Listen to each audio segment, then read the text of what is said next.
the universal slogan that unites caregivers everywhere. You do what you gotta do, right? Well, I tell you what, when somebody says to me, I could never do what you do, all the while I am saying, you do what you gotta do, I'm thinking, you're right.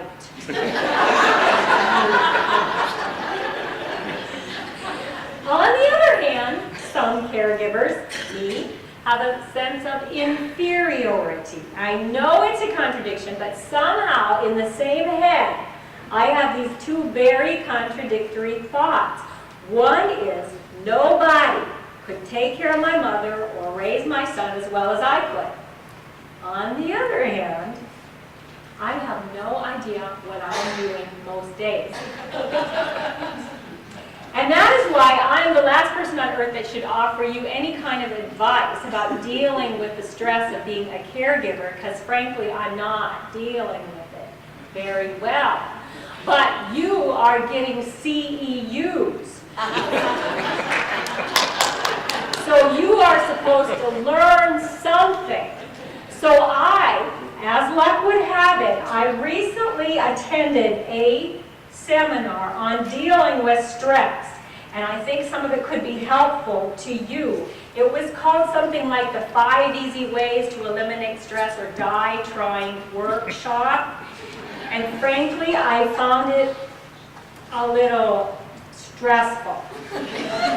Because one thing they did was make us play those getting acquainted games, like the rub the back of a perfect stranger exercise. I'm not going to make you do that. But, you're welcome. You're welcome. But, I did learn a few things that might help you for your CEUs here. Now, first of all, when it comes to dealing with stress, you have to determine if you really are stressed out or if you are just a high-strung, irritated kind of person. And I would suggest that you never ask the person you care for which one you are. No, instead, I'm going to help you with that by giving you a highly scientific psychological stress test. So I'll read you a statement, and you give yourself 0 points if the statement never applies, 3 if it applies sometimes, and 5 if it applies pretty darn often. Now you can write these down, but you don't really have to because it's not that accurate anyway. But I'm going to do this with you because I know how stressful it can be to take these kind of scientific psychological stress tests. So I'm going to tell you how it's done here. So statement number 1, I tend to take my stress out on my family. Yes, but they should be used to it by now.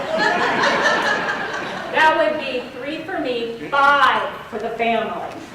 Number 2, I don't have the energy to do the things I need to do. What is it I need to do? That would be 5 stress points. Number 3, I drink more than 3 cups of coffee, tea, or cola per day. Yes, but I find caffeine soothing. That would be 5 stress points. Number 4, I have a hard time making decisions. I don't know. What do you think? That would be 5 stress points. Number 5, I find it difficult to relax. Not sure, because I haven't tried it in a really long time. That would be 5 stress points.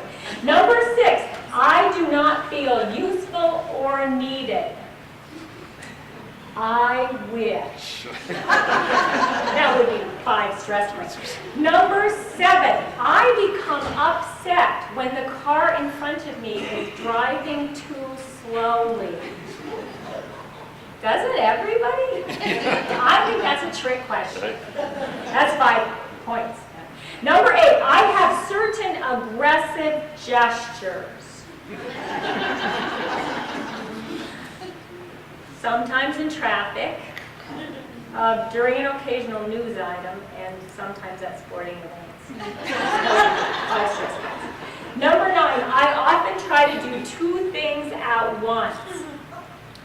Yes, but not very successfully and not just 2. 5 stress points. And finally, number 10, I dislike waiting in line. You darn tootin' I dislike waiting in line, and anybody who likes it has too much time on their hand and should come mow my lawn. Well, let's add them up, see how you did. 0 to 16 points, you are lying or you are dead. 16 to 30, you are nearly perfect, and the rest of us find it stressful, even to be in the room with you. 31 on up, you, my friend, are a time bomb. So am I. We should meet for coffee. Caffeine free. Now, never fear, even those of you in the time bomb category can find relief from stress by trying the following useful techniques. First of all, you must lower your expectations of yourself and everybody in your life. Is it truly necessary that your home be spotless and your in-basket be empty and your family be fed? Almost got it. Secondly, try some deep breathing exercises. I do this. Deep breathing. Unless it reminds you of being in labor, which some people find stressful. Look for blessings. Look for the good things. And this is hard sometimes. I recall a time that I affectionately call the worst 4 months of my life. And that was when my mother dislocated her shoulder. And suddenly she needed help with everything, bathing and dressing and going to the bathroom and everything. And we did have some home health care, me. No, we did, but mostly I got up with her every night when she needed to go to the bathroom in the middle of the night. I ran home 3 or 4 times a day to make sure she was taken care of. And it was very stressful. And I decided, you know, I'm going to go nuts if I don't look for the good stuff. So I really started focusing. And I tell you what, you can almost always find something good.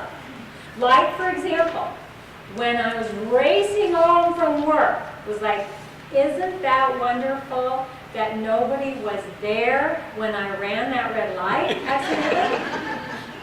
And isn't it great that I have all this cortisol and stress hormones coursing through my veins because it keeps me from dozing off at work?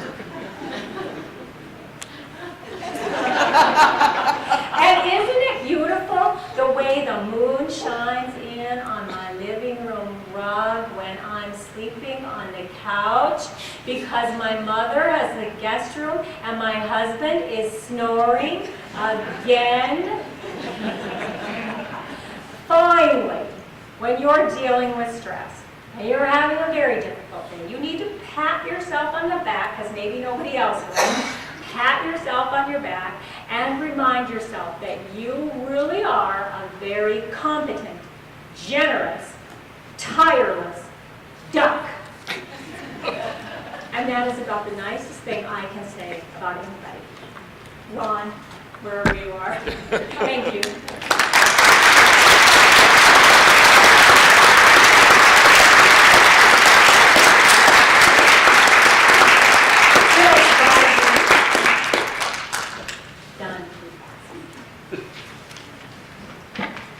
Okay, let's see, and for the umpteenth time, I almost should be quizzing people. What am I going to say? Evaluations, CEUs, surveys, top 5 answers on the board, but also certificates for CEUs are out in the hall, so please pick one up. Ideally, you pick one up that has your name on it, and not somebody else's. And then there will be tours of community transitions and Hospice of the Hills. You have the maps. If you need a ride, please sign the sheet on the registration table down the hall, and we will provide you a ride. Otherwise, if you're going there yourself, we'll be there.